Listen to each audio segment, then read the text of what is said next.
Catching again. Brilliant. Sweats it in. Hello, and welcome back to another episode of the Plastics Podcast, a show where a couple of Americans try and make out just what's going on in the Premier League. You're joined by me, Jacob Burke, and my co-star, co-host, cohort, Blair Lacrosse. Hello. Featuring an all-English episode, the boys go around the grounds in the Premier League as Newcastle nick a needed point from West Ham. Arsenal assure another win against the beaten Brentford. Tottenham muster a must-win match for an angered Antonio Conte with a show-stopping service shelled out by Harry Kane. Man City have found their foil. All that, the NBA dunk contest, Zach's birthday, a hell scare with Jacob coming back onto the pod. The boys are Pushin P.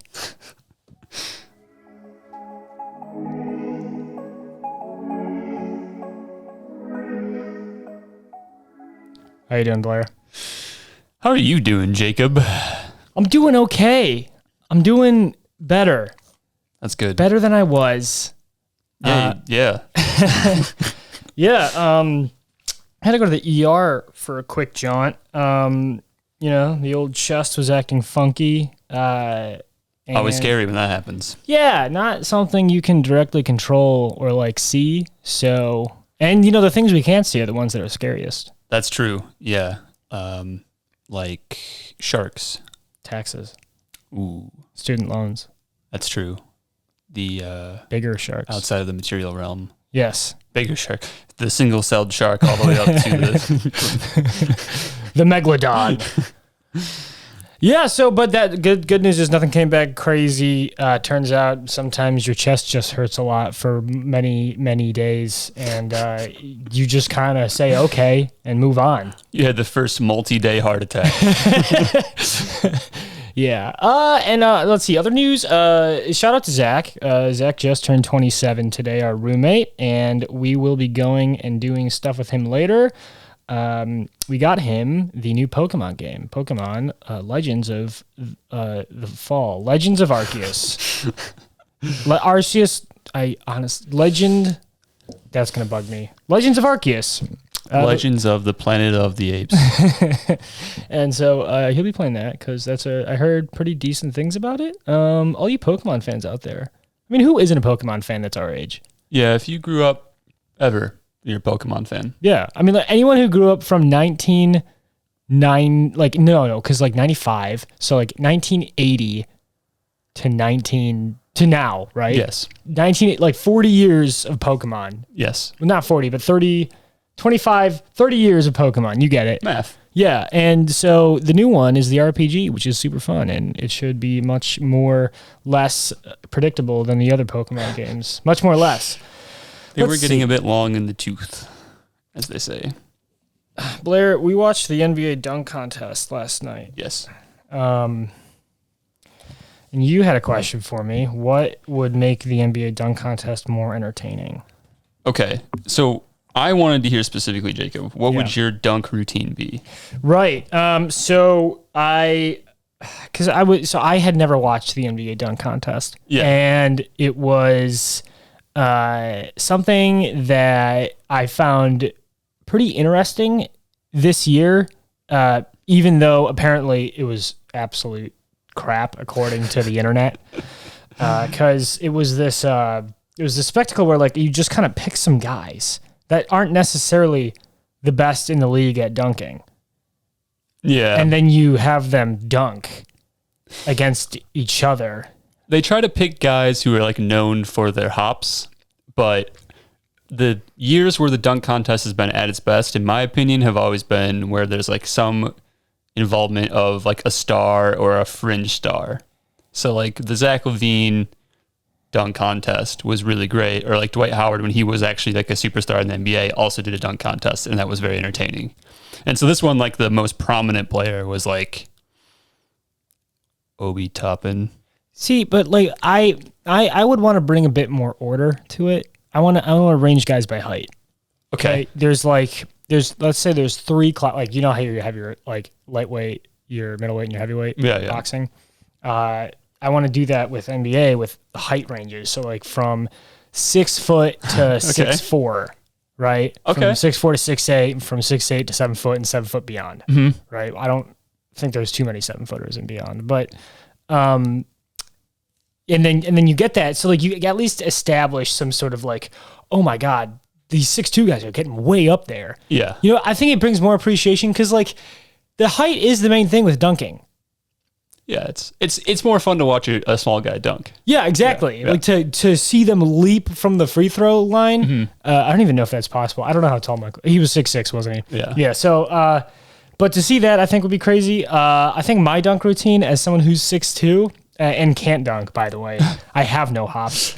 I mentioned this last night. I bring a trampoline, and I'd bring a good one because I grew up with a trampoline, and so I would consider myself really decent and comfortable on a trampoline. I can get some good height, and if I get a good running start and get a nice jump in, I think I could do it from the free throw line. Okay. With my trampoline. With my current athleticism. Okay. Yeah, and I'm not talking about like the little ones. I'm talking about like the 14-footers. The ones that are like 3 feet off the ground. Okay, and yeah. so like, Yeah, I've already got some. I've got essentially I'm like 9'2" at that point. Yeah. So, and then Plus your arm length. plus my wingspan, half my wingspan, right? So I would jump, and then there would be some mats. Yeah, because I'm not coming down soft. No. And so what the plan would be to do would be to jump, do like some sort of acrobatic maneuver, maybe like a 360. Yep. And then just come down as hard as I can. Or maybe if I'm feeling really confident, to pass to someone on the ground, they pass it back up to me, and then I throw it down. Ooh, okay. Yeah. Something like that. Okay. Because like, you know, I didn't realize you have to have your initial dunk, but then if that doesn't work out, your backup dunk. Yeah, exactly. The backup dunk's like the safety dunk, like when you're applying to colleges and you don't get into Stanford, so you go to Arizona State. Yeah. Exactly. No disrespect to Arizona State. So I think my go-to one would be to involve someone else, because I think that's always a bit more requires a bit more coordination. So they pass up, and then I just do the whammy, and then that would be it. And then I think I'd get like 6 or 7 pointers for that. Yeah, I think so. I think you might get dinged for the trampoline involvement, but also that's unique and adds an element of danger that some of these other dunks don't really have. So yeah, exactly. And you were saying it. The whole point, the whole drawback of these things is that they're kind of stale and like not innovative anymore. Because like there's only so much you can do with a basketball by yourself in a dunk. Yeah, and you're limited by hang time, basically. Yeah. So whoever the player was who wore his Timberlands. His name has just instantly escaped me. He plays for the Magic. His dad was in the NBA, I believe. Yeah. So what he did is he took off his court shoes and he put on some Timbs, and then he wore his dad's jersey. And he just went up and dunked it, and it was like, okay, that's different. That's cool. Yeah, I like the props. The Timbs too, like that the landing seems like it would be very uncomfortable at the very least. Yeah. It was Cole Anthony that did that. Okay, what would you do? Okay, so I think I would hire like a heel. Okay, like somebody who's trained to be the heel in like professional wrestling or something, like a big kind of hulking kind of character. And then I would disappear into the locker room, and I would come out. The lights would be down. I would come out, and there would be just the spotlight on me. So I would be like standing at the baseline on the other side of the court from where I'm going to dunk. And the spotlight would shine on me once I'm out, and I'm dressed like Naruto. And then I start sprinting like Naruto all the way down the court. Wait, okay, do you have the ball at this point? Not yet. Okay. And by the time I get to dunking range, the heel will try to meet me at the rim. Someone's going to throw me an alley-oop. And then I'm just going to slam it down on them as hard as I can. And when I land, the heel's going to fall down like he's dead, and I've slain him. Okay, you're going to add a bit of theater. Yeah, exactly. A bit of showmanship to the dunk contest. Absolutely. Okay. And you would this be another NBA player or an actual heel. It could be a former NBA player, maybe, but it's got to be somebody who it's like, it's very clear that this person's the villain, and that I've just slain my There's foe. a costume involved. Exactly. Like he's dressed up in like a gi or something. You know? Yeah. He's dressed up as someone from like, gosh, I've only watched like 30 episodes of Naruto, and there's like 500. Yeah, that's so right here. 30's not a lot. Yeah. So whoever the main villain of Naruto is, I have no idea who it is. someone from the Sound Village. I know that. Okay. I believe that. I know this probably isn't going to make the cut because we're a bit long in the intro here, but I just want to read some Urban Dictionary definitions of Pushin P to you. All right, let's hear it. Pushin P. Pushing the lifestyle of a player. A real one. Okay. Pushin P. Yeah. If you looking this up, you ain't Pushin P. That's probably true.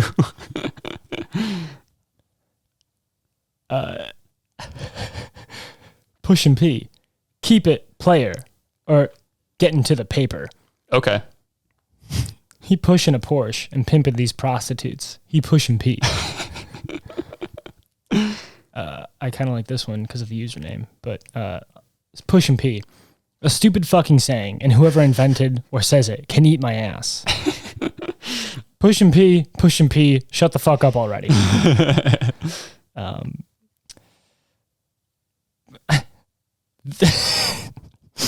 Okay, last one.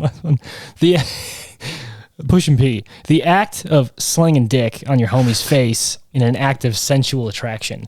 Hey, I'm pushing P later with Tom. And then, Pushing P, kissing men. Okay. Yeah, so.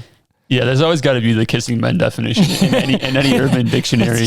That's just it. The blanket Urban Dictionary definition. The definitive authority on these sorts of things. Yeah. So the Pushin P line came out of, I think I'd heard the song Pushin P, but never really bothered to look up what it meant. And then LeBron, in an interview at the All-Star break, said that he was pushing P, capital P. And then we were just like, okay, what does this mean? We've got to find out. LeBron brought it to the forefront of the pop culture stream, and now it's now it's dead because everyone uses it. So. Yeah, pretty soon Joe Biden in the inaugural, or not an inaugural address, but the address to Congress that we have each year, whatever that's called, I forget, the State of the Union. Yeah, he'll be like, we're pushing P, folks. This infrastructure bill is pushing P. And we need to keep pushing P if all this P is pushed. Okay.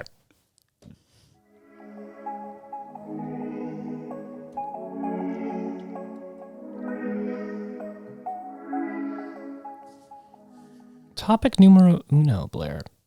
Yes. West Ham 1, Newcastle a 1.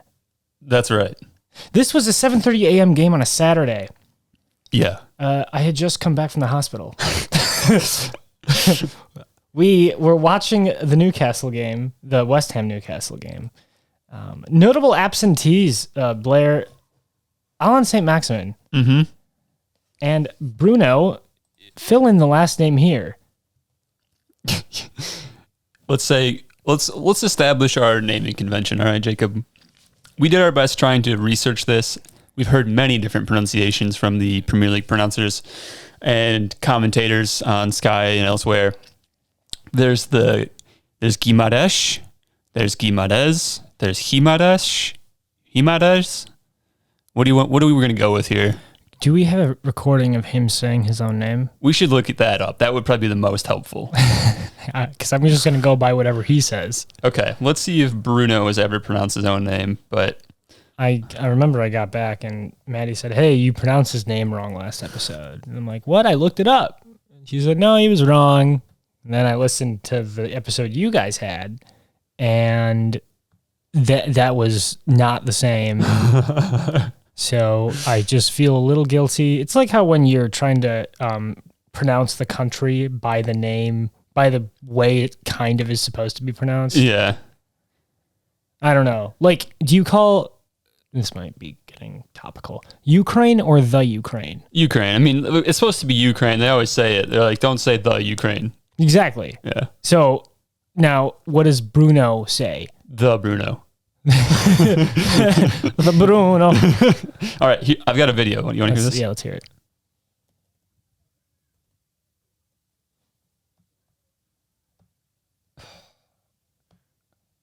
What? Oh. In your own time. Yeah. I got.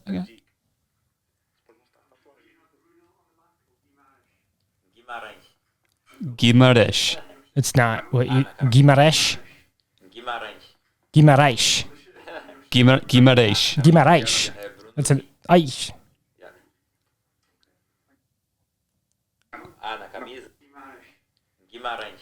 Aish. Guimarães. I'm almost detecting it like an N in there somewhere, like Guimarães, but like I think it's Aish. Yeah, Guimarães. Guimarães. All right. Bruno Guimarães. Guimarães. Bruno Guimarães. All right. It's not important because he didn't play this game. Who cares about? I don't care about Bruno. What I care about is West Ham won, Newcastle won. Newcastle securing another point against a bigger club in the Premier League. Well on their way to pushing out of the. Well on their way to Pushin P. Well on their way to pushing out of the relegation zone. Blair, we were watching it and it was chaotic. Chaotic at best, I should say. Yeah. It was kind of there were moments for both teams, but they didn't like come about from like normal developments of like attacking play. It was just kind of like set pieces and things like this, or just like weird bounces around the box that players were hacking at balls, and there were chances from them, but it was kind of chaotic, like you said. We noted initially it was weird to see Newcastle playing possession against West Ham. Yeah, very weird. And they ended the game with more possession than West Ham did. Yes. Game breaks in and Newcastle are holding onto the ball. And West Ham are just kind of content to sit back and let Newcastle try and do their thing. Mm-hmm. This was initially weird because this is not the new MO is not the old MO. And so, especially with the West Ham in the current form that they're in, seeing this and saying, okay, I'm fine. And then it's trying to see Newcastle play around or through very occasionally West Ham's defense. I was going to mention that when West Ham did have the ball, Said Benrahma, who was their central attacking midfielder, looked like he was struggling to get involved in the build-up play, and when he was involved in the finishing, just nothing was there. Yeah, I don't think he really even ended the game with a shot. Doesn't look like it. A few key passes, but yeah, he was just pretty non-existent for most of the game, and you could tell he was really frustrated when he was finally subbed off in the 73rd minute or thereabouts. But yeah, it seems like West Ham just really struggled to get anything going in the middle of the field. And I think you mentioned it a lot, Jacob, that Mikel Antonio was kind of veering to the sides of the field to try to get involved in the play when they were trying to build up an attack. Yeah, that's a great question. What do you make of that? What do you think of Moyes almost pushing Mikel to the wings and to try and play it in for someone else? It was weird, right? I mean, because what we were thinking and saying, and what the commentators were even saying, was like, why is Mikel Antonio the one sending in crosses into the box? Because usually he's the one you want getting on the end of those crosses. So unless Moyes has figured out a way for him to sort of cross it to himself, which would be very impressive. It was weird because we said it, and then like 5 minutes later the announcers said it. Yeah, like, that's it. We did it. We can do that. We can do the commentary. We are at that level of commentary. Yes, we are. And I wondered though if Benrahma kind of being absent in that fashion was what led Mikel Antonio to having to kind of veer out to the wings, because he didn't really have that. They didn't really have that link in the middle to distribute to him, So he was trying to have to find space out on the wings where the ball was easier. Like it was easier to find space for West Ham. But I think both teams kind of struggled to play centrally, right? I mean, Chris Wood was really low on touches too. He didn't end the game with any shots as well. So it seemed like both teams just kind of foreclosed the middle of the field more or less for the majority of the game. Yeah, and we were saying between Benrahma and didn't have a great game. He's struggling to fit into the side. I think with the nature of how Jared Bowen plays, between him and Mikel Antonio, they kind of take up a lot of space, and Benrahma kind of needs that sort of focus on him to be a playmaker, to play into space. And with Jared Bowen, your main guy, doing this, Benrahma's kind of have to be a periphery player. Then that kind of feeds into Declan Rice, because this Declan Rice is this facilitator. He moves the ball around. He plays defensive midfielder when he needs to. And when you have Benrahma trying to run around and do stuff and Jared Bowen trying to run around and do stuff, Declan Rice has to just sit back and either let this happen or interfere with that play. So I think people are just getting in the way of each other with West Ham's offense. Kind of the same for Newcastle's offense even, but that's more of just a new manager, almost a new roster at this point, trying to be cohesive together. So maybe that's why both teams struggled to utilize the middle of the field well, and why whenever the ball was in whenever the ball was in the middle of the field, the middle third, it would just kind of ping around, and like no one would just there was no cohesiveness whatsoever. Yeah, exactly. Yeah, and I think that sort of the cohesion issue is kind of because they were sort of bunching on the wings, right? So they really couldn't really build up their patterns very much. I mean, they didn't really have like the triangles going very well. There's a few moments. I mean, there was Bowen was played through from Frederick's headed pass, I believe, that came off of a nice sequence of play for West Ham. But yeah, the cohesion in the attack it seemed to be lacking just because of the sort of positions that the players were sort of forcing themselves into to get the ball. Yeah. It was a tough game to watch. Mostly just everyone likes to see pretty soccer. Yeah. Everyone likes to see build up play. I think, the team that comes to mind are Wenger's Arsenal, just bing, bang, boom, goal. And so it's bing bong. And so when you see Antonio by the corner flag and crossing it in and no one's there because that's not what they do, you're just scratching your head. Notable performers on Newcastle, because we've been talking about West Ham. Dan Burn had a good game. And Joe Willock with the goal.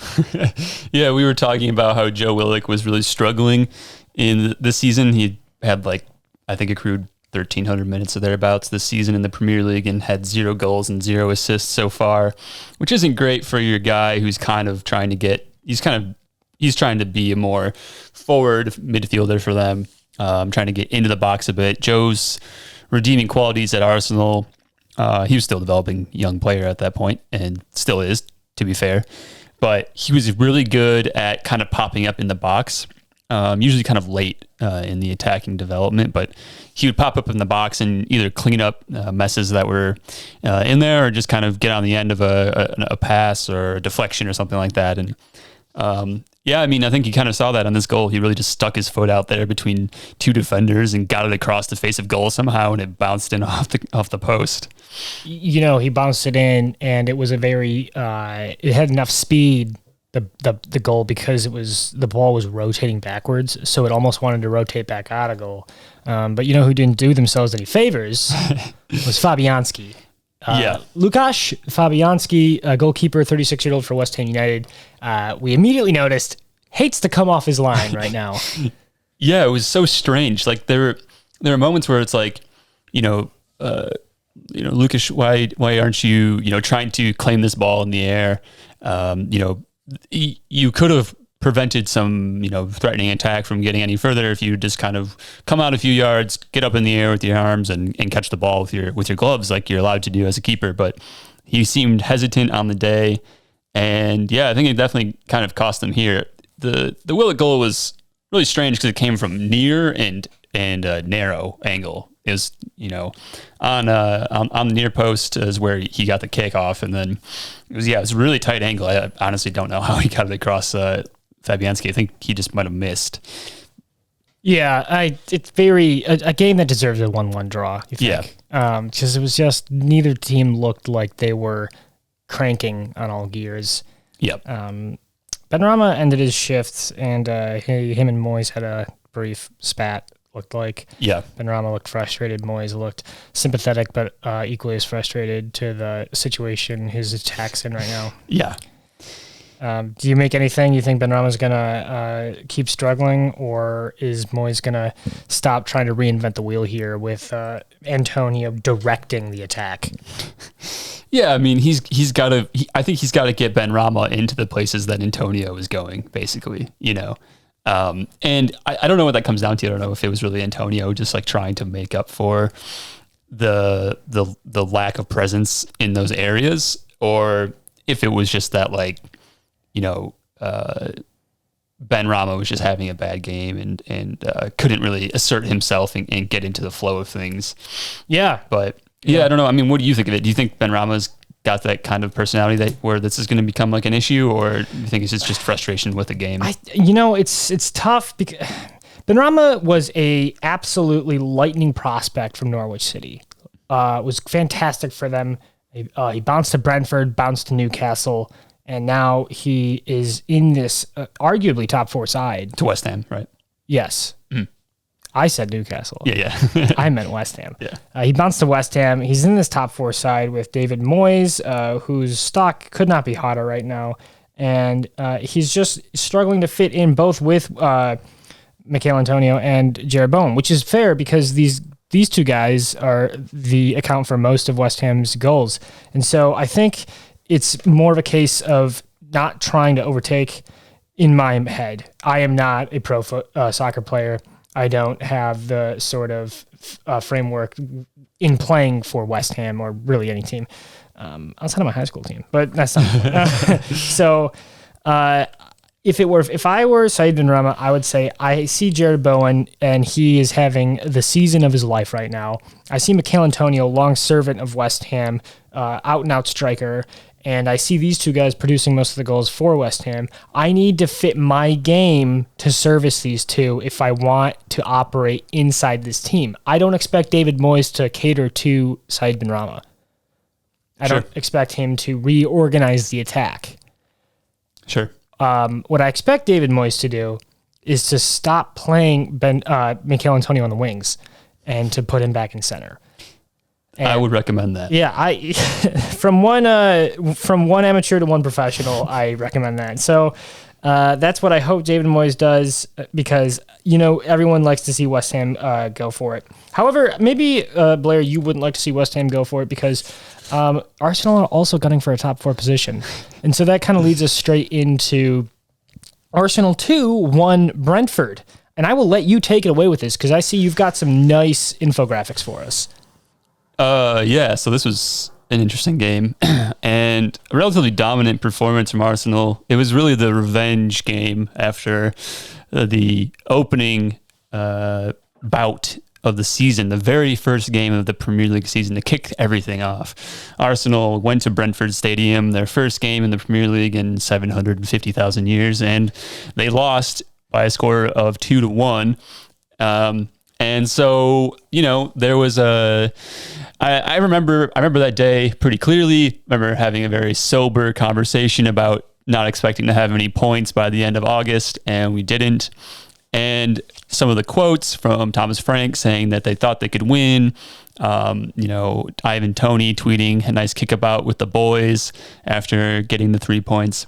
And so this, I think this one was a little personal. I think the players probably had this in their mind. Whatever you make of the bulletin board material that, teams supposedly have where they're getting trash talked in the media or whatever, and they use that as their sort of motivation. It seemed like there was plenty of that for this game. And Arsenal really started off on the front foot in maybe the first 15 minutes. They were just they sprinting out of the gates. I think maybe faster than I had seen them in basically any game thus far this season. So yeah, it was really really happy with that. Really impressed. Brentford were having all sorts of trouble trying to handle, especially the Bukayo Saka, Martin Odegaard, Cedric Suarez trio on the right side of the field.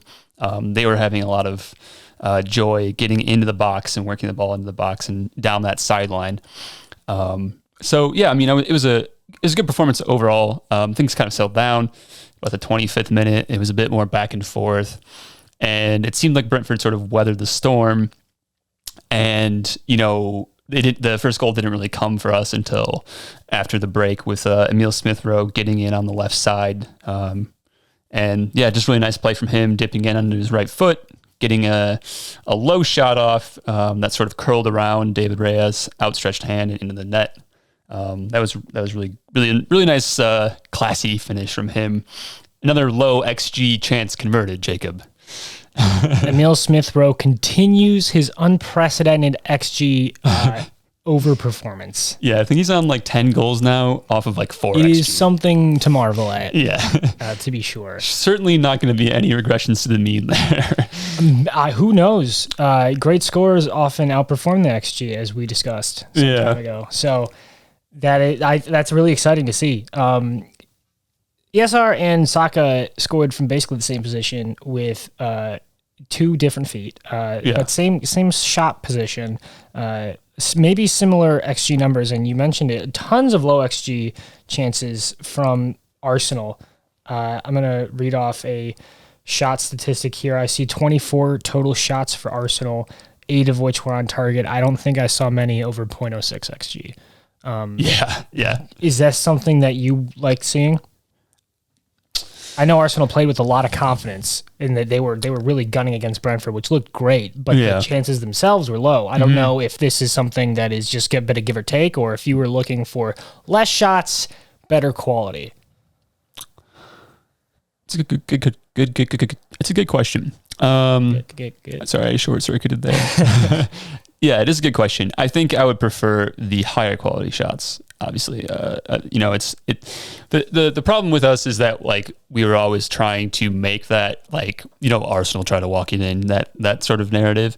And I mean, like I think that was true to a point. We were trying to create the high quality shots, and I think in the first half we had 16 shots, which was maybe the most we'd had in a half in the Premier League ever. I'm not sure. I need to double check that stat, but yeah, I mean, I think a lot of them were, pretty low probability chances for us. And even the goals were pretty low probability chances. We were able to get into some areas where, marginal things happen. Pass doesn't quite break for us. Players slightly offside in the build up, that sort of thing, where, we were able to create some really high probability chances. So I think more so what I want to see is kind of there's like a certain vibe you get for like when you kind of feel like a goal is coming. And I get that from this team more and more each week. And so, yeah, I think they sort of have this, they're able to build confidence even with a lot of low probability chances, and they typically end up with goals. Among the teams in the league, Arsenal are upward trending. Yeah, definitely. And I don't want to let that question take away from the goals themselves, because they were quality shots, especially Saka's. That was centimeter perfect. Yeah. I don't know how he could have placed that better. It was absolutely incredible. The thing about that one too is it sort of had to hit the post at the right, like just past the apex to get the right bounce, and so like he kind of like got just lucky enough where it hit the inside of the post and went in and not out. Do you want to talk about, because we talked about Arsenal's 2 goals, let's talk about Brentford's dignity goal for the game. And you've got this picture here, and you've got a nice square around a player who is pretty much upside down on his back, legs splayed out into the air. Spread eagle. Can you tell me who this is and what's going on? Okay, so yeah, there was a free kick chance for Brentford just outside the box in the 93rd minute of 3 minutes of extra time. So the dying moments of the game. Arsenal are up 2-0. Everyone's playing like it's the end of the game. And I believe it was Janssen. I'm sorry, there's a free kick opportunity. The ball's sent into the box. It hits Cedric in the face. And maybe it stuns him for a moment. I'm not really sure. It bounces weird. It comes out to Janssen, who's kind of standing at the very center of the 18-yard line. And he sends the ball back in kind of on a lob. And yeah, wait, let me think about this. What happened? So Janssen gets it, sends it back in. It hits Cedric in the face. It falls to Norgard's feet, and he shoots it in. Cedric's trying to recover, and in doing so, ends up like flipping over on the ground with his legs splayed in the air, and yeah, just like showing his whole ass. He looked like a goofy. Giving the people a show. He really was. It was a true passion, PASHUN moment. Yeah, where they were trying to keep the clean sheet alive. Of course. Ramsdale was trying his heroics coming off his line. He probably blew his load a bit too early there, coming off his line and trying to get big for the shot, and just blew past the Norgard, who just shot him on basically an open net. And yeah, Cedric tried his sort of flipping maneuver to save it, and it didn't work. So we're going to kind of remain on this game for a bit because we haven't really talked about Arsenal in a while, and they've been quietly performing well. Mm-hmm. Now there's a starting lineup that's kind of been cemented with this team, which is great for Arteta, because he was kind of juggling with this roster chaos that was going on. Tomiyasu's out, so with an injury. Clear starter right back, and Cedric Soares had to fill in, and he has been almost memed into non-existence at this point, given performances in big games. Yeah. He performed decently. Yeah, it wasn't bad. And I think what was interesting about this, and what I was kind of thinking about, was the way Brentford set up. They've got their back five, more or less, right? And so they're pretty good at like defending the box and, just kind of clogging up the lanes. And what Arsenal do that's kind of funky is with Tomiyasu, they don't really overlap him very much. He doesn't get very far forward. He tucks in, kind of like we were talking about with Kyle Walker in the City game. We can maybe talk about that later. But so we don't really have that overlapping run on the right wing that allows Saka to kind of step into the half space in the right channel area. And with Cedric, they do use him that way because he's kind of, he's capable of getting up and down the field at the very least. His legs allow him to do that. And we do the same thing on the left side with Kieran Tierney and Emile Smith-Rowe. So with the attack, we were able to kind of create the attacking triangles on the right with Odegaard, Saka, and Cedric, and on the left with Xhaka, Smith-Rowe, and Lacazette. So it allowed us to kind of work around their back five in a way that we really haven't been very successful in doing in the past. I'm sorry, it was Tierney, Smith-Rowe, and Granit Xhaka with some Lacazette mixed into both sides, I guess, but he was sort of struggling in the game. So all that is to say, I think Cedric Soares' involvement in this game will end up being a good thing. And I do wonder what Arteta would have done if Tomiyasu was fully fit. He was on the bench, so he could have been used. So maybe this was a tactical choice because we needed to kind of create overloads on the sides. Not really sure, but ended up working out for us okay. Cedric did pretty well.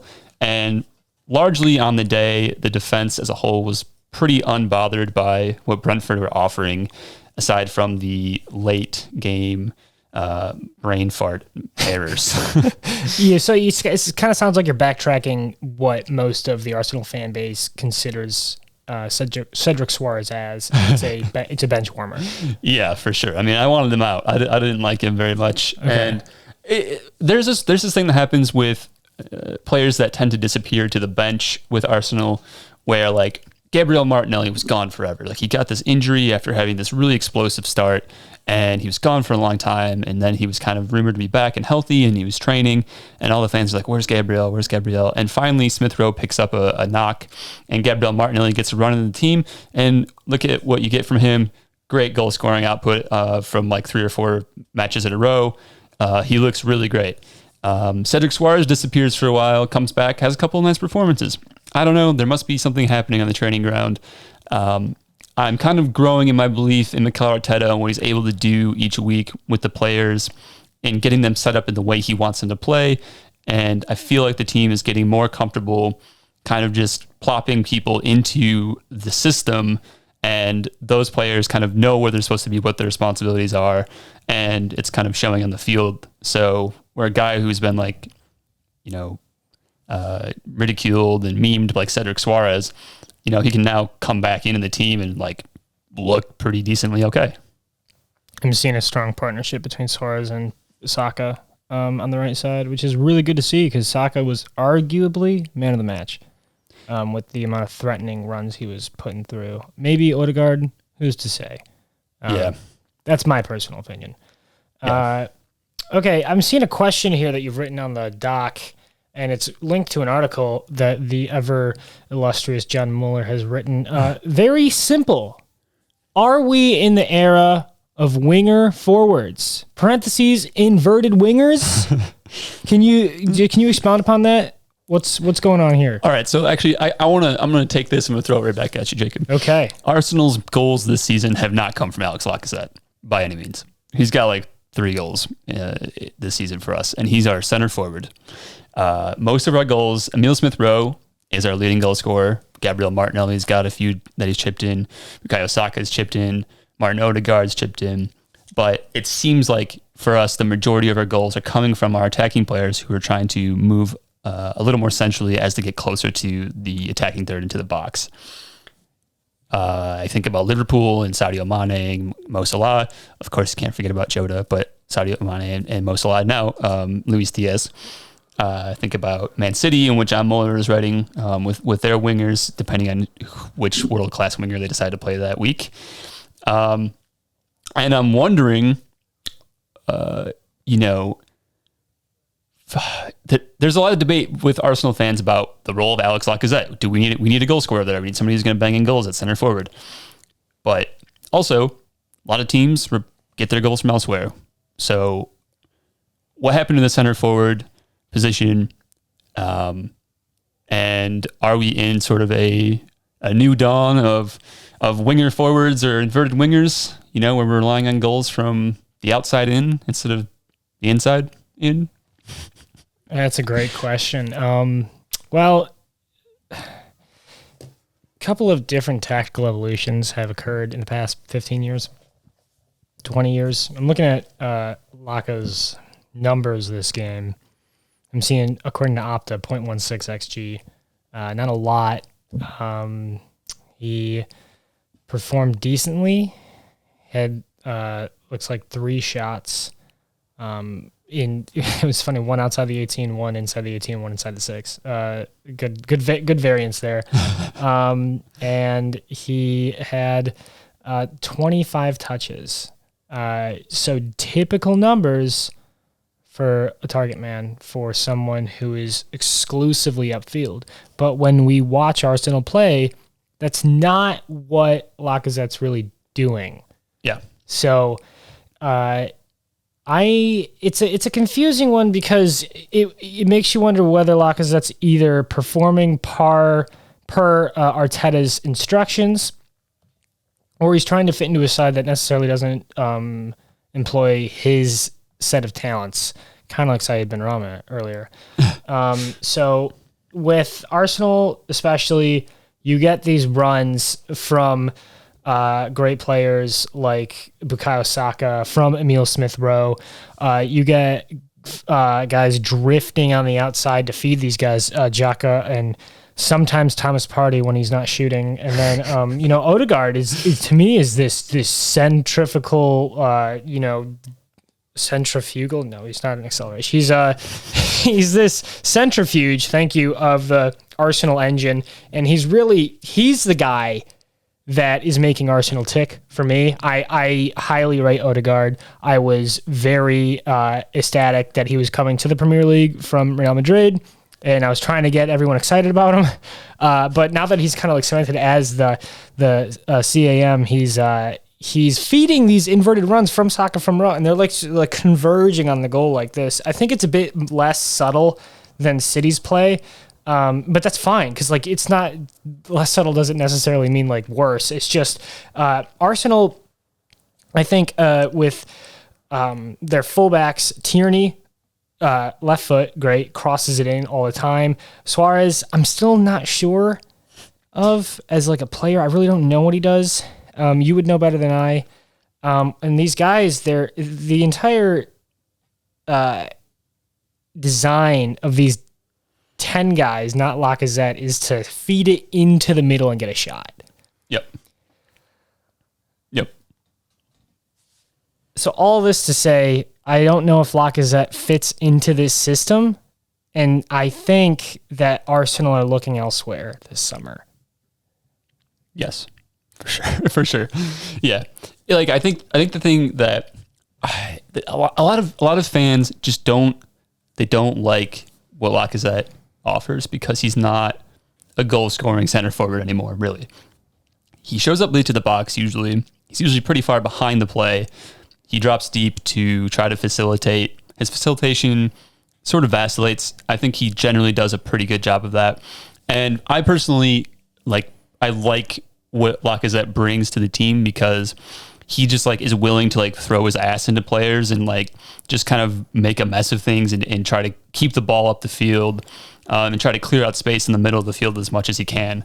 And the shouts and cries for us as a club and from the fans is that we should play, Gabriel Martinelli as a 9 or Emile Smith-Rowe as a false 9, which we've done like one time before.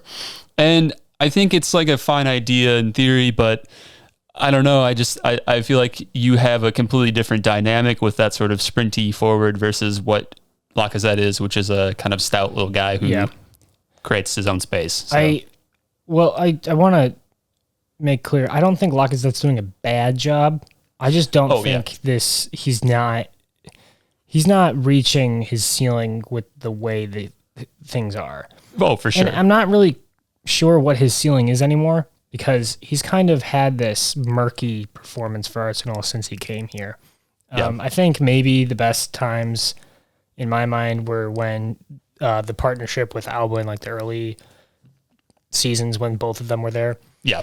But point is, we have ESR, we have Odegaard, we have Saka. 3 relatively young to sort of young guys. I think you got to have Lacazette up there as the senior striker. Martinelli's too young. Nketiah is too young.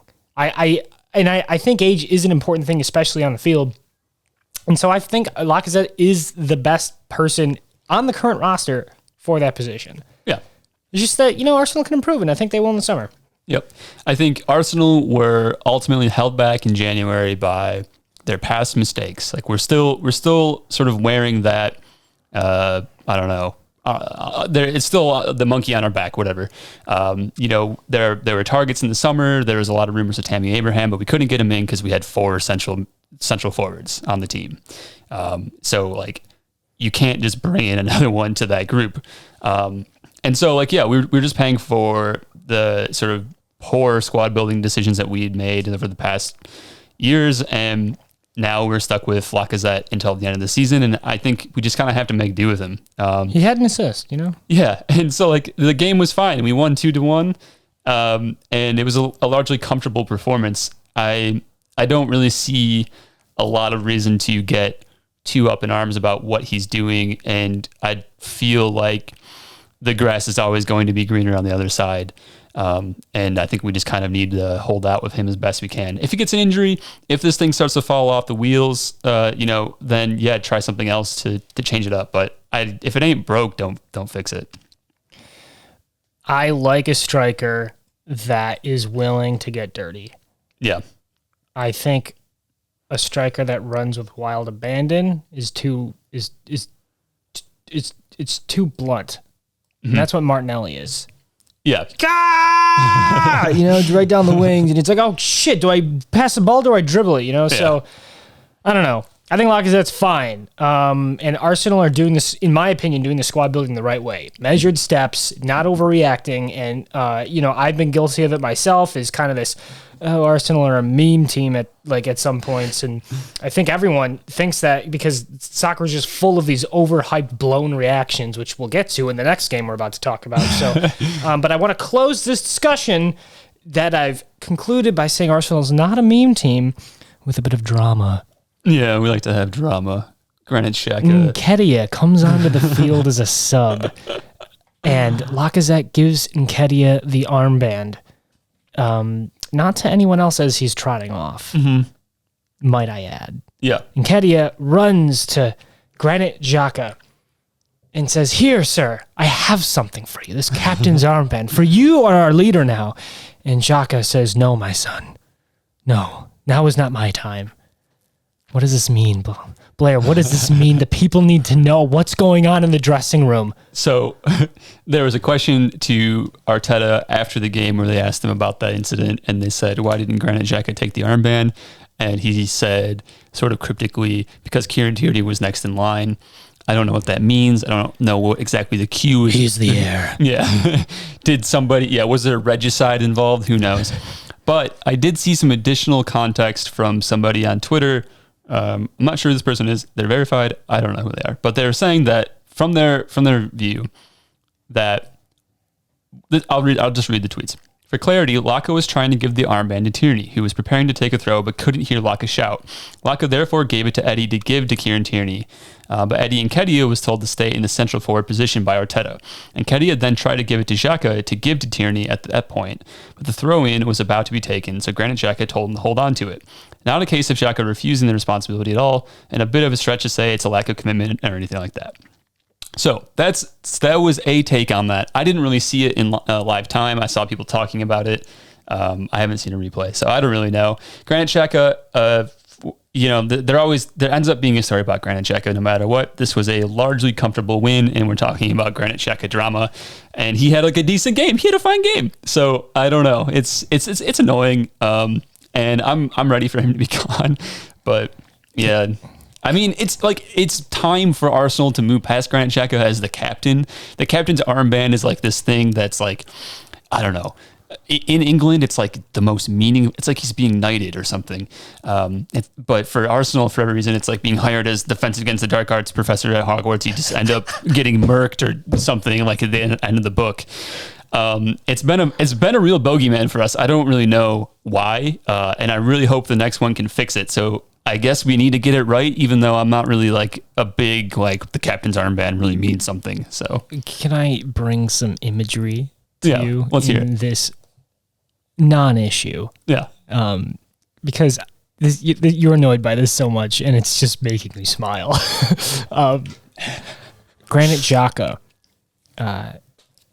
Aragorn, son of Arathorn, and it's Saruman talking to Gandalf in Lord of the Rings, and Gandalf said, "There is one who could defeat Sauron," and Saruman says, "Yes, but he forsook that path long ago," and it then cuts to Granit Xhaka climbing up the path to Arsenal's training ground, hood up, sword on his back, shield arm, and holding in his hand as he's walking the captain's armband. Yep.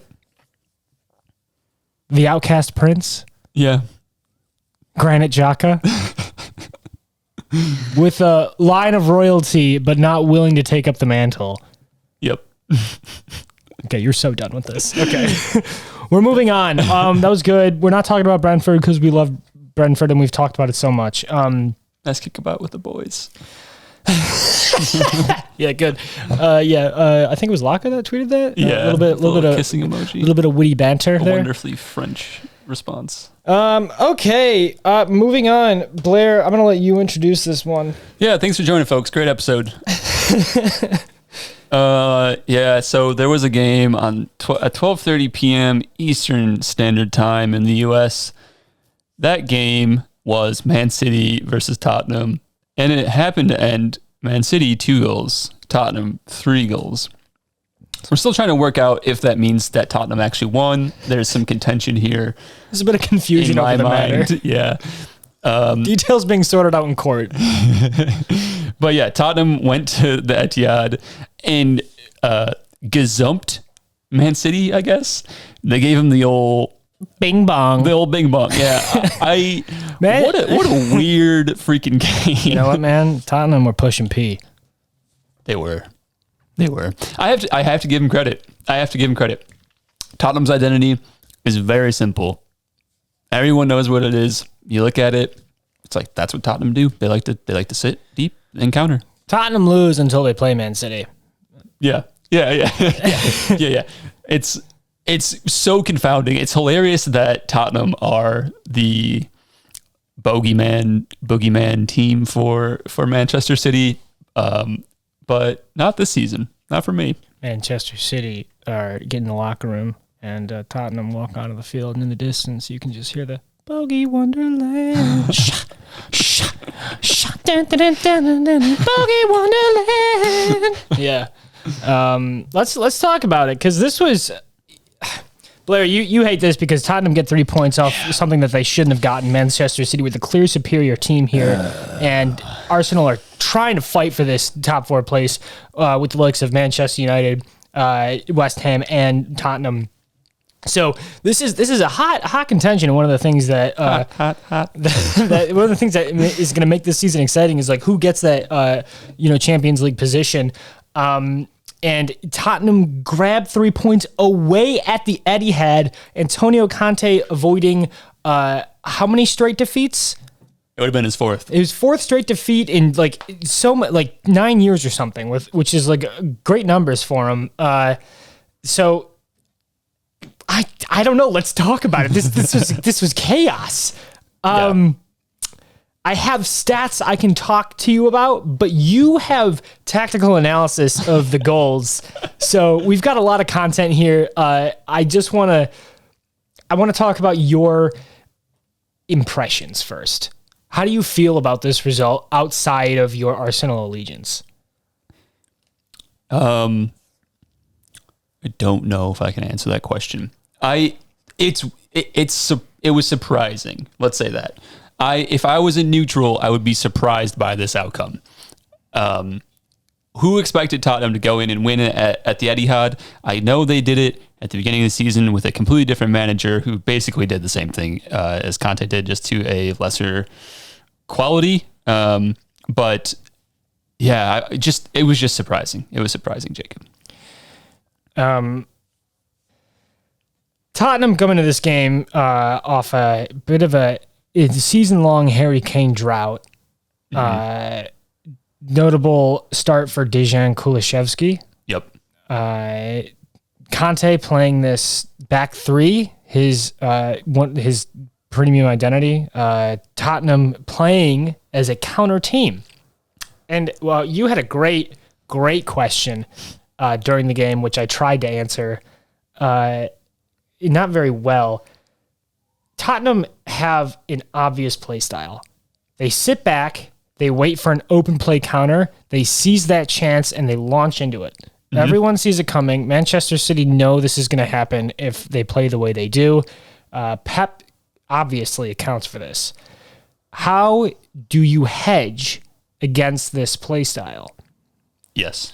And I said, in my ever-present wisdom, you buy better players. Simple as that, folks. Simple as that. And I was talking, I don't know, in the 15th minute of the game or something, Tottenham were up 1. I said, Manchester City are going to score 2, and the score is going to end 2-1. Tottenham scored 2 more goals. Manchester City scored another goal, the last goal coming in the 95th minute from Harry Kane. Yeah. Yep. It confounds the mind that Tottenham are able to do this against arguably the best team in the world right now, consistently. And everyone says now that Tottenham are Manchester City's bogeyman. They are able to somehow draw these results up against Manchester City. I said, hold on, let's see if that's actually true. Okay. I went back, looked at the numbers from the past 5 years of Premier League matches. 10 matches. Yes. And I wanted to see whether or not Tottenham are actually the superior team here. Or if they somehow overperform even against Manchester City.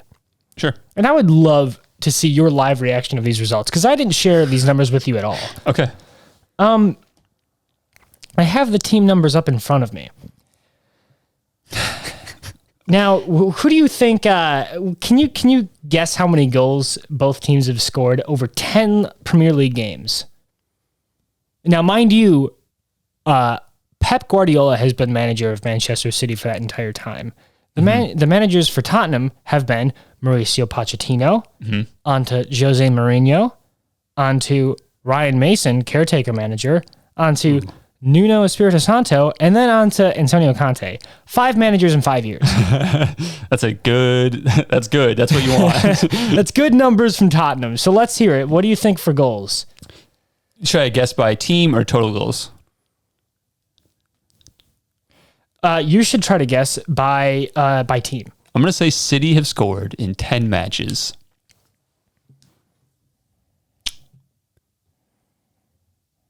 $28 goals. 28 goals. And Tottenham in 10 matches have scored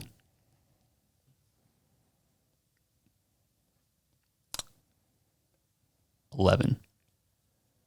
Tottenham have scored 12. Okay. It's very good. Manchester City have scored 16. Huh. Okay. Yes. I believe the current Manchester City won the first one. They won the second one. They won the third one. They won the fourth one. They tied, lost, tied, won, lost. So they're like 6-2-2.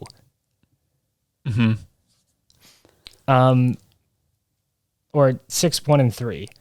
That's not the point. The point is that it's not this crazy overbalanced in terms of goal scoring. Now, if you want to see something crazy in terms of touches, Manchester City have 7,426 touches.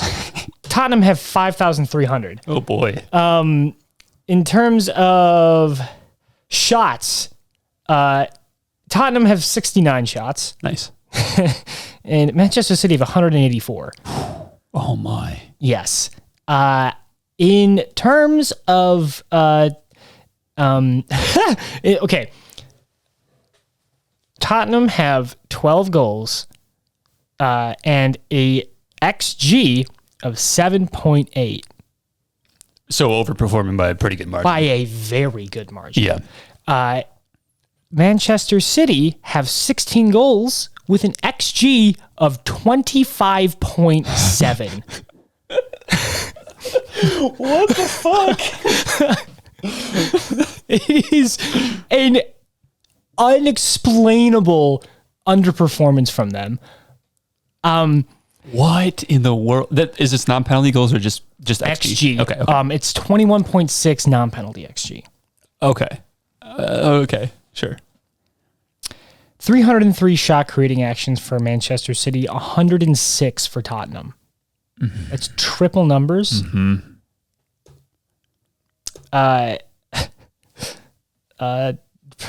Okay. Here's a good one. Successful carries 5,327 to Tottenham's 3,368. So like all of these numbers just straight up point to Manchester City being the superior team. And they are in terms of record. Now, in terms of the recent 2 years, somehow the chaos from that Jose Mourinho left in his wake, that Ryan Mason tried to mop up, that Nuno Espirito Santo tried to do something with, that Antonio Conte now has to wash away, has lended this unpredictable team that Pep Guardiola can't quite fathom. So I would love to, if we can take a break here and you can talk about the goals, or I can talk about the individual stats from the players. Let's talk about the individual stats, I think. I think that's the best way to do it. Okay.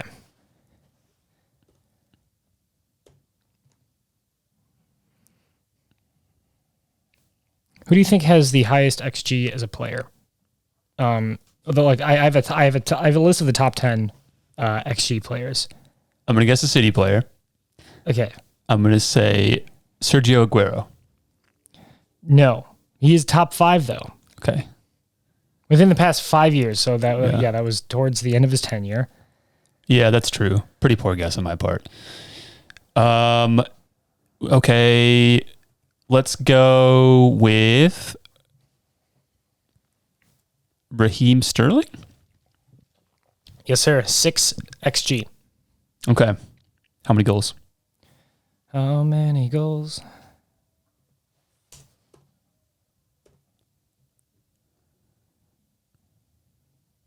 Raheem Sterling has 4 goals off of 6 XG. Okay. That's like fine. Okay, Gundogan has 4.5 XG and 5 goals. Is he second? He is second. Okay. Gabriel Jesus has 3.2 XG. And he is not even in the top 10 for goals. And Sergio Aguero has 2.3, and Riyad Mahrez has 1.8. Okay. Harry Kane comes in at 7 with 1.5. 7 goals off 1.5 XG. No, wait. Comes in 7th. Okay. Oh, okay. Off of 1.5 XG. He has 2 goals out of 10 games. Is this not counting this weekend's game? This is counting this weekend's game. He scored 2 goals this game. Yes. And he had 1.1 XG. Yes. Okay. Is it like, was there like a monster Dele Alli game or something? Like, Dele Alli isn't even in the top 10. did Ndombele have a nice, because like you're talking about 1.5 Son XG. Heung-min is yeah. above him in terms of XG. And he has 3 goals. Okay. So together they count for 5 out of the 12 goals that Tottenham have scored. Now I'll say in terms of minutes, because you're like, well, maybe, Harry Kane hasn't really played that much. And I'll say, no, he has played quite a bit. We're talking about 900 minutes of soccer here. In 630 minutes of soccer, he's played. Out of the possible 900, he's scored 2 goals. Yeah. God. So this is all to say then that what you see on the field was largely a dominant performance from Manchester City in this game. Manchester City played their cards right. Yeah. They did the correct thing because everything that we have in terms of metrics points to Manchester City as being, on paper, the better team. Yep. The Lakers have a bunch of all-stars. They're trash. Yeah. Sometimes these things are incorrect. Now, I want to just real quick talk about shot creating actions because that is also important. So, like maybe, Tottenham have these playmakers that can create some things. And I'll tell you right now, there's only 2 players in the top 10 of both of these teams that are in the shot creating actions category. One of them no longer plays for Tottenham. Okay. Okay. Giovanni Lo Celso. No. They are number 9 and number 10. Okay. It no longer plays for. I mean, we talked about Dele Alli. So let's say. No. You had it. You had it on the tip of your. I heard the beginning. Gareth Bale. No. Sorry. Wait, what was I going to say? I thought you were going to say Christian Eriksen. Oh, of course. Yeah. Christian Eriksen and Lucas Moura both with 14 shot creating actions. Okay. Raheem Sterling has 35 at number 2, and at number 1, Kevin De Bruyne with 42. Yeah, that makes sense. And this game for Kevin De Bruyne, by the way, wasn't poor. Total progressive dribbles from the side. And we're just listing stats. The stats without context is a bit meaningless, but this is fun to look at because, well, this was a fun game to watch. In order of successful dribbles, which is just dribbling around a player. Yep. Kevin De Bruyne at number 1, Joao Cancelo at number 2, Ilkay Gundogan at number 3, Laporte at number 4, Walker at number 5, Silva at number 6, Rodri at number 7, Zinchenko at number 8, Fernandinho at number 9. 9 City players. At number 10 slides Harry Kane. Okay. Harry Kane had 24 successful progressions. So 10 City players. yeah, one future. So Harry Kane had 24. De Bruyne had 51. So it's just like a crazy difference from that. And you'll think, okay, well, Tottenham have to play defensively. Let's look at their pressing. Like how many successful presses do Tottenham and Manchester City have? Okay. 6 City players for Tottenham players in terms of pressing. Son Heung-min at number 1. So it's just these crazy stats, which makes sense, right? Because they're going to be more they're going to be on the back foot more, defending more, so more pressure opportunities for Spurs. Exactly. So anyway, it's a bit hard to contextualize stats, and I'm just listing off a bunch of numbers. So apologies if that was confusing at all. Blair, why don't you take me through these goals, and then we can wrap up this episode because it's been a minute. Okay, so we were talking about this, Jacob, and we said, how is it that Tottenham seemingly, no matter what, can find ways to hit teams on the counter, at least in these big games? We generally only tune in to watch Tottenham when they're playing sort of the supposed top 6 teams, I think, so far this season. We didn't watch them against Southampton, and we didn't watch them against Wolves. So how that transpired, they lost both games. So we don't really know what happened. But against Manchester City, they're able to find space in behind. And we were wondering how and why. A couple of sort of general observations I made just from watching some of the goal or the shot opportunities that they were creating and the 3 goals that they scored. They love sort of these big switches of play to their wingbacks. So there's a lot of switches to, especially to Royale on the right. Sometimes it's to Kulusevski. They love to switch the field and to play guys into space. And the way that City play, they're high in the field. There's a lot of space in behind. And so they like to exploit that space to the maximum possible degree. And what they're very good at is timing these passes and timing these runs. If you watch the replay, especially in that first goal, Kane receives the ball, receives a pass. I think it's from Davies. And he basically just one-times it around the corner. It was just really nicely timed, and it's because he knows Son's making that sort of third run down the wing. And yeah, it just plays him in a ton of space. Ruben Diaz is kind of ball watching. He's trying to see what Kane's doing. And by the time he realizes that there's a guy, Son streaking behind him, it's too late, and Son's already kind of gone, basically. So, it's basically just a 1-2 thing. Davies is kind of deeper in their defensive third, in Tottenham's defensive third. He plays it up to Kane, who, to be fair, is in quite a bit of space in the middle of the field. There's a nice kind of box, a little bit of acreage where Kane is operating, and he makes a smart move into that space to open himself up. And then, his chest is already open to Son's run, so all he has to do is just kind of angle his foot correctly, and he just taps the pass to him down that left wing, and Son does what he does, and he carries it down in the box. Ederson comes out, tries to make a play on the ball. Son just squares it nicely to Kulusevski, who then embarrasses João Cancelo with a nutmeg shot on what otherwise was a wide open net. And that was the first goal of the game, 5 minutes into the game. So here we're not talking really about a counterattacking break, right? Like where you kind of imagine they're breaking it up, and suddenly the team's just sprinting, right? This was kind of a bit more of a transition. City were basically in their defensive shape. They just got caught off guard by this really bang kind of play from Davies to Kane to Son, and then ultimately to Kulusevski. That was the first goal. Second goal also comes in a bit of a transitional moment. You've got Harry Kane on the right side of the field. Son is streaking down the middle.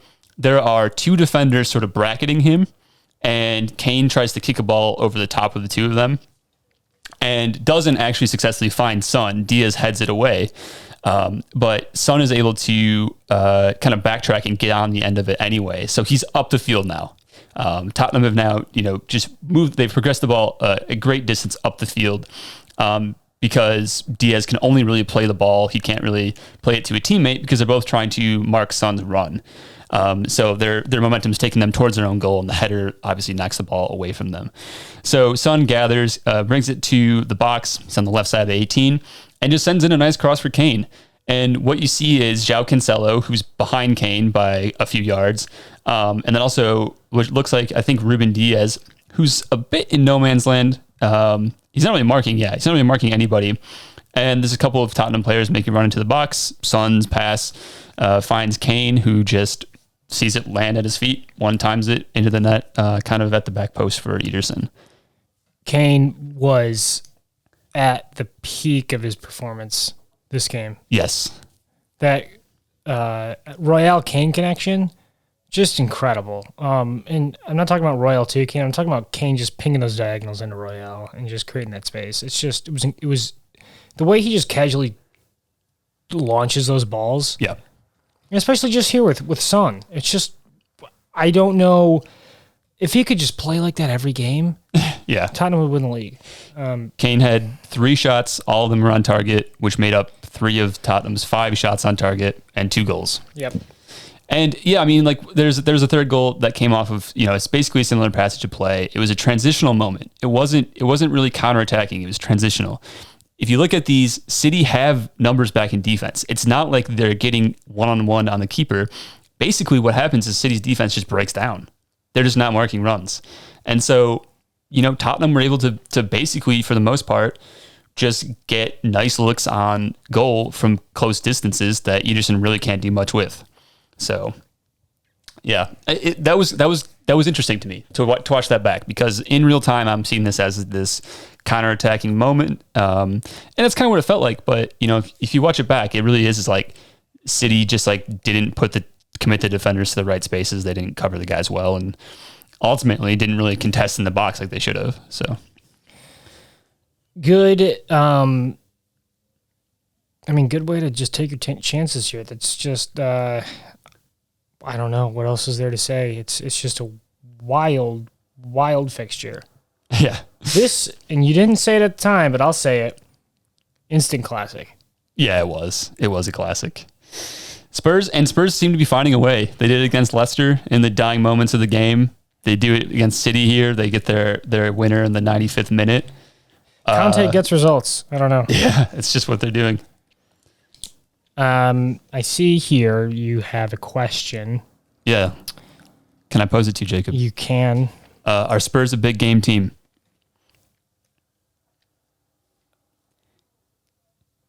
Now, I don't know. No, I don't think they are. I think after this conversation we've just had, we decided that they're not. Yeah. They're getting a bit of luck, at least against City. They have a card that is only good in one situation, but it's not it's not a utility card to the point where they can exploit it against all the teams. Manchester City rely on this sort of crazy constant pressure that puts all of their team into the front end. You're not going to get that against the lower sided teams who, Tottenham lose to, like Wolves or Southampton. So, it's great. It might be good for against Liverpool. Yeah, that's the danger, isn't it? Yeah, it is the danger. So in Liverpool, amongst all the teams, play with the highest line. So it's going to be something to certainly look at. I look at how Arsenal play, and we'll play them at home for the next North London derby. NLD is going to be lit, and it's going to be exciting. Yep. Next question, Jacob. Yeah. Quickly. Is the title race back on? Right now, Liverpool sits 6 points. There are 2 wolves inside me, Blair. Okay. One says, yes, we are 6 points outside of Manchester City. That's right. Only a goal difference of 2 between us. And a game in hand. We can make this work. If we win against Manchester City, we're technically only down 3. And we're on rare form right now. 5 wins in 5 according to the last 5. And Manchester City have a defeat, a draw, and 3 wins. If we can hold our current momentum and win every single game, yes. Okay. And in saying that, you're like, well, that's kind of not realistic. And I know it's not realistic. I'll give you the teams in the top 10 currently that Liverpool have left to play versus Manchester City. Manchester City still have to play Manchester United, Brighton, Liverpool, Wolves, and West Ham. Okay. Not easy. But Liverpool have to play West Ham, Brighton, Arsenal, Manchester United, Manchester City, Tottenham, Southampton, and Wolves. To expect all wins from that, I think is ludicrous. So, and I hate to say this, but if Manchester United can pull off points against City, maybe. Maybe. The title race probably isn't back on. Yeah. Personally, I think City won it with that Kevin De Bruyne goal against Kepa at Chelsea. Yeah. Yeah, that was a dagger for sure. Sorry to be a party pooper, guys. Hey, I'm going to say it for just for the sake of being interesting. I think it's on. You think it's back on? Yeah. I don't see why Liverpool can't do it. Looks like title race is back on the menu, boys. Yeah. At least it's like there, you know. At least it's like there's a now what we were looking at, like almost a double-digit gap between Liverpool and City has suddenly become theoretically currently 6, but potentially 3. It has become much more feasible. Yeah. And I do love that because now I was looking at each Manchester City result and going, yeah, but they're just going to come back. You know, it's kind of just this inevitable. They've created this monster that just doesn't stop. So it was cool to see Tottenham's, find the little chink in their armor. Yeah, so, hopefully we'll see. We'll be back. I'm thinking we're going to do a cool special episode for the North London Derby and for the Manchester City-Liverpool game that's coming up. And this will be like late in the season because we're coming up to the final stretch almost of games. Yeah. This is when everything gets down. We're getting to the domestic cup finals. We're getting to the knockout Champions League fixtures.